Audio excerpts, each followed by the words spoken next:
imyigaragambyo irakomeye muri Los Angeles ndetse kandi ni nk'intambara y'ubutita iri hagati ya Los Angeles ndetse na Perezida Donald Trump aho bari gupfa bimukira. Abadepite babiri bakomerekeye muri iyo myigaragambyo, imodoka ziraturitswa ndetse n'amadepo agendaye. Amakuru yatangajwe na CNN avuga ko polisi ya Los Angeles LA County Sheriff Department yatangaje ko abapolisi babiri bakomerekejwe mu mirwano hagati y'abapolisi ndetse n'abigaragambyaga kuwa gatandatu. Abo bapolisi bahise bajyanwa mu bitaro ariko ntibakomerekejwe bikomeye. Nyuma kandi baje gutaha. Ubuyobozi bw'iyo polisi bwavuze ko imodoka imwe mu bwoko bwa Hyundai yatwitse ndetse no mu iduka riri muri Small Trip House umuriro waje kuritwika ariko urazima hakiri kare. Perezida Donald Trump yakomeje kugaragaza yuko ashyigikiye National Guard ikoreshwa muri iyo myigaragambyo ariko ntiyigeze ibasha kuhagera.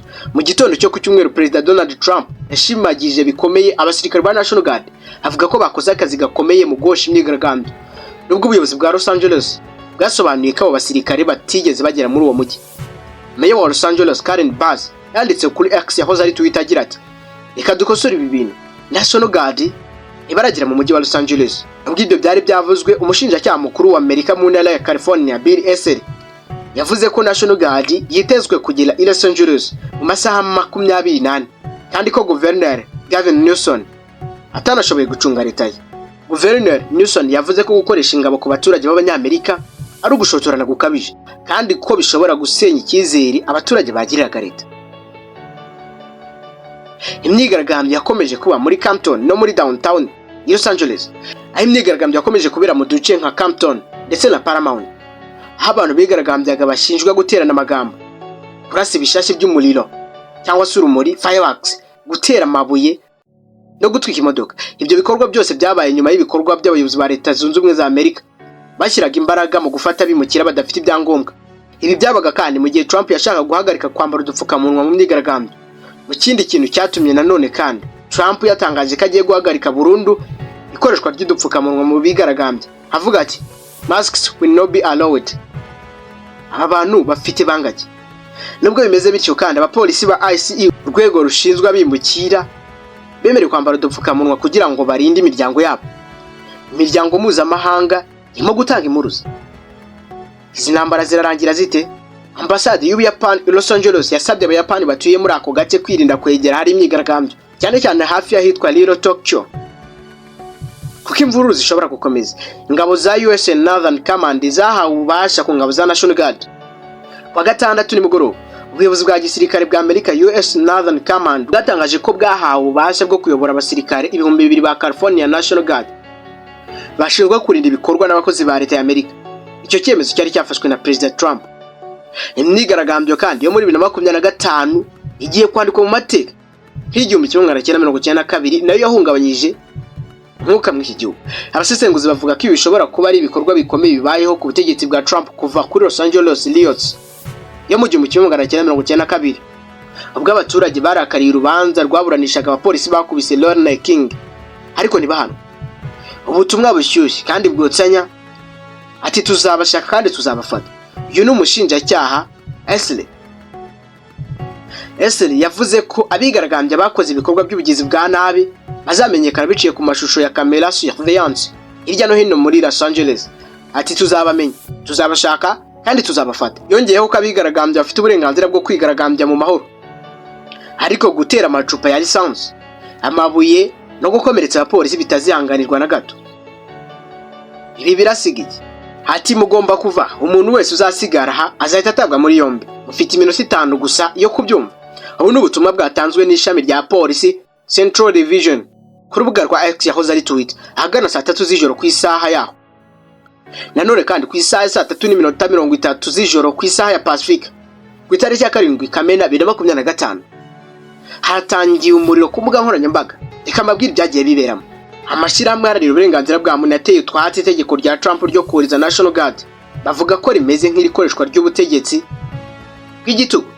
Itangazo ryasohoye kuwa gatandatu, umuryango w'Abanyamerika bakomoka muri Amerika y'Amajyepfo LAC wagaye bikomeye icyemezo cya Perezida Trump cyo kohereza ingabo za leta National Guard guhosha imyigaragambyo muri California. Bavuga ko ari ikimenyetso gikomeye cy'uko leta irimo gukoresha imbaraga za gisirikare ku baturage bayo. Roman Holmeier, perezida wa LAC, yagize ati kohereza ingabo za leta mu majyepfo ya California batitaye ku buyobozi bw'intara cyangwa se ubuyobozi bw'akarere n'uburyo bwakoreshejwe n'ubutegetsi bw'igitugu. Si ibyo twari twiteze mu gihugu cyacu. Yongeraho kandi ko ubutegetsi burimo gukoresha inzego za gisirikare nk'intwaro za politiki kandi bukaba bunahindukiye ku baturage babwo, buri gutuma icyizere bari babufitiye gitakara. Itsinda ry'aba activists b'i Washington DC rizwi nka People's Action ryasohoye itangazo rivuga riti tugomba gusobanura neza ihohoterwa rituruka ku butegetsi bwa Trump. Hina Chance ukuriye umushinga wa ACLU uharanira umutekano w'igihugu yavuze ko kohereza ingabo nta mpamvu bifite, ko ari ugutera ubwoba abaturage no gukoresha nabo ububasha bahabwa n'itegeko. Dusubire kandi ku isaha z'isa 3:17 z'ijoro ku isaha ya Pacifica, ari nayo n'ubundi Leta Zunze Ubumwe za Amerika ikoresha. Ku wa 7 Kamena 2025 Trump atutse guverineri wa California ndetse avuga ko leta y'igihugu igomba kwivanga mu biri kubera mu gihugu byose. Trump mu butumwa yanyujije kuri konti ye ya White House kuri X yagize ati niba guverineri Gavin Newsom na meya wa Los Angeles Karen Bass batabashije guhosha imyigaragambyo, noneho leta izabyivangamo ibikemura uko bikwiye. Riots and Lullas. Nta mbabazi. Yaraherekejwe n'amafoto agaragaza imyigaragambyo hamwe n'ifoto ye iriho amagambo ati law and order. Dusubire ku isaha y'isa 5:01 z'ijoro ku isaha ya Pacific. Imyigaragambyo yakomeje ku munsi wa kabiri i Los Angeles. President Trump yashyize umukono ku itegeko ryo kohereza abasirikare 2,000 ba National Guard i Los Angeles, avuga ko bikenewe mu guhagarika urugomo ndetse n'ubusambanyi bugaragara. Ibiro bya perezida byatangaje ko ingabo zisanzwe zashoboraga kwiyongera mu kibuga. Guverineri Gavin Newsom yavuze ko icyo cyemezo ari ugushaka gutera intugunda, aho yavuze ati suko twabuze umutekano, ahubwo bashakaga kudukinamo ikinamico. Polisi ya Los Angeles yatangaje ko imyigaragambyo yagenze neza ariko biteguye kuba batabara igihe cyose bibaye ngombwa. Dusubire ku isaha y'isa 2:49 z'ijoro ku isaha ya Pacific. Imyigaragambyo muri Paramount yabaye urugomo nk'uko polisi bivuga kandi birakomera cyane. Polisi ya Los Angeles yavuze ko muri Paramount abigaragambyaga batangiye kurwanya inzego z'umutekano babateramo ibintu bikomeretse ndetse n'ibiturika.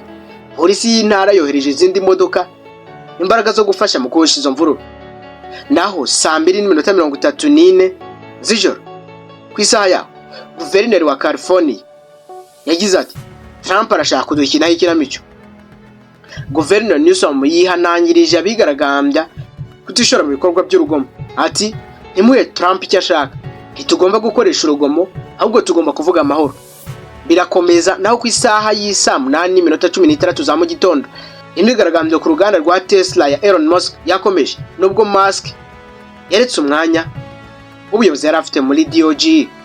Nyuma y'uko Elon Musk yikuye mu mushinga wa DOGE, abaturage ntibacitse intege mu kwamagana imikorere ye, bakamushinja kugendera mu nyungu za politiki no gushyigikira Trump. Umukangurambaga Merce Noston yagize ati uyu munsi ntiduhagaze hano kubera Elon Musk ndetse no kuba yarataye umwanya mu nshingano, ahubwo nuko tugomba guhangana n'iterabwoba ryo ku rwego rwo hejuru riri mu biganza by'abashoramari nkawe. Naho ku isaha y'isa 6 za mu gitondo ku isaha ya Pacific, abitabiriye World Pride 2025 i Washington DC bavuga ko uyu mwaka urimo ibintu byinshi bitangaje. Imyigaragambyo, ibirori n'imyerekano by'icyubahiro byabereye hafi ya White House. Abanyamerika bo mu muryango wa LGBTQ cyangwa se abatinganyi bavugaga yuko uyu mwaka uhagaze nk'ubutumwa bwo kurwanya ivangura ry'ubutegetsi buriho, cyane cyane nyuma yuko Trump agaragaje politiki zidashyigikira uburenganzira bw'iyo miryango. Haracuwambaye. Hanyuma ibi bizahoshwa nande? Trump yahakanye ko yigeze avugana na perezida wa El Salvador Nayib Bukele kuri icyo kibazo. Kwa 7 Kamena 2025 ku isaha y'isa 4:56 mu gitondo ku isaha ya Pacific, umuyobozi w'agateganyo wa ICE avuga ko Kilmer Abrego Garcia azoherezwa imbere y'ubutabera ku byaha byo gucuruza abantu. Ni inkuru kandi yanditswe na CNN. Ikinyamakuru nacyo gikomeye. Todd Leo, umuyobozi w'agateganyo w'ikigo gishinzwe abinjira n'abasohoka muri Amerika ICE, yatangaje ko Kilmer Abrego Garcia wahoze yirukanywe ku makosa mu kwezi kwa Werurwe akoherezwa muri El Salvador azongera gusubizwa inyuma cyangwa se akakorerwa deportation, gusubizwa yavuga nyuma yo kuburanishwa ku byaha byo gucuruza abantu. Yagize ati nyuma yo gukatirwa amaze guhabwa ubutabera bukwiye kandi ibyo byaha byaramuhamye hashingiwe ku cyemezo cy'urukiko n'umwanzuro w'urubanza rwe, azasubizwa iwabo nk'uko umucamanza yabyanzuye. Uko niko Leo yabwiye televiziyo ya Fox News. Abrego Garcia yagarutse muri Leta Zunze Ubumwe za Amerika muri iki cyumweru ngo yitaba urukiko ahanwe ku byaha bikomeye birimo ibirego bibiri byatanzwe n'urukiko rwo mu ntara ya Tennessee. Ibyo birego byarimo gushishikariza gutwara abanyamahanga binjiye mu gihugu mu buryo bunyuranyije n'amategeko agamije inyungu z'amafaranga, gutwara abantu binjiye mu gihugu binyuranyije n'amategeko ku nyungu z'amafaranga. Nanone ubwo yabazwaga niba Abrego Garcia yazoherezwa muri El Salvador cyangwa se ahandi, iyo yashubije agira ati tuzagira kuri icyo cyemezo igihe kiri imbere. Ibi bivuze iki? Abrego Garcia n'abandi bashinjwa kuba baragize uruhare mu bikorwa byinjiza abantu batagira ibyangombwa, harimo n'abagize umutwe wa MS Sarin binjira muri Amerika binyuranyije n'amategeko. Abrego Garcia n'umuryango we bavuze ko bahunze urugomo rw'amabandi yo muri El Salvador kandi bahakana ibyo bashinjwa byo kugira aho bahurira n'umutwe wa MS Sarin. Ku wa 7 Kamena 2025 ku isaha y'isa 6:23 za mu gitondo ku isaha nanone yo muri Leta Zunze Ubumwe za Amerika, amakuru yagezweho ku buyobozi bwa Donald Trump. Perezida Donald Trump yitabiriye inama kuri White House kwa kane, aho icyemezo cy'itegeko ry'imbere mu gihugu riri mu nzira yo kwemezwa n'abasenateri b'aba Republican, aho bigaragara ko bishobora kuza bimbogamizi kubera Elon Musk yamaganye itegeko ku mugaragaro. Ibindi kandi ku isaha 8:08 za mu gitondo nanone ku isaha yaho, Trump yavuze ko Musk azaryozwa igihe cyose yateraga inkunga abademokrate. Perezida Trump yabwiye NBC ko Elon Musk ashobora guhanwa bikomeye niba agiye gushyigikira abademokrate ngo babangamire abarepublikani bashyigikiye umugambi wa Trump. Ati naramubwiye ko naramuka bikoze azishyura neza ingaruka zabyo. Aya ni amagambo ya Trump.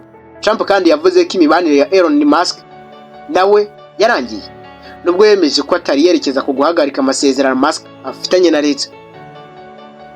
Dukomeze ku isaha y'isa 5:54 za mu gitondo ku isaha nanone ya Leta Zunze Ubumwe za Amerika, Elon Musk yasubye ubutumwa bwinshi ku mbuga nkoranyambaga aho yari yaragiye yibasira Trump.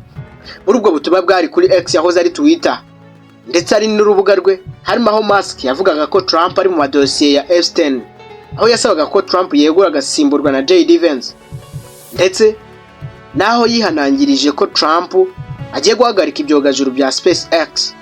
Hari aho yari yavuze agira ati irandakaza cyane sinshobora gukomeza kubyihanganira, iri tegeko ryuzuyemo ruswa, amafaranga yasesaguwe n'uburyarya, abaryemeye nabo bakwiye kwicuza. Ibi bitekerezo bimwe na bimwe ntibirahagarikwa cyangwa se ngo bihanagurwe kuri urukuta. Harimo Elon Musk yavuze ko Trump atari gutsinda amatora atamufashije, ndetse naho yamaganaga imisoro yashyizeho avuga ko izatuma Amerika ijya mu bukene bukabije mu gihembwe cya kabiri cy'umwaka. Ni iyi ngiyi nkundura iri kubera muri Los Angeles hagati y'abayobozi ba Los Angeles ndetse n'ubutegetsi bwa Perezida Donald Trump, yewe no ku ruhande rwa Musk. Zarangira bite? Reka dutega amaso. Reka mbashimire mwese twamanye muri video. Nibagiwe ukanda subscribe ndetse no kugira tujye tubana gatanu ku kandi. Narukira muri comments ubaze ikibazo, igitekerezo cyangwa inyunganizi. Wibutsa kandi ko nyirizina ninjye umunyamugu udasanzwe uvuga ku isoko y'amateka nkasugongera ku mutundi ntore idacogora umuhamya ibintu n'imigambi. Inyana amatwimba byose nyiri nyinshi usanga hose ndiho bidawushendinganje itanyeganyega. Ndi umuganura w'amagambo ndindirimbo y'isoko n'amasunzu. Ndi umunyangiso nk'inyange, ndi umunyamutima w'ingabo za kirimo. Intore itarambirwa, indagamijwe itarunduka, isoko itagabanuka. Ndavuga nkavuga ukuri, njye ndi Plava, iyi ni Plava TV.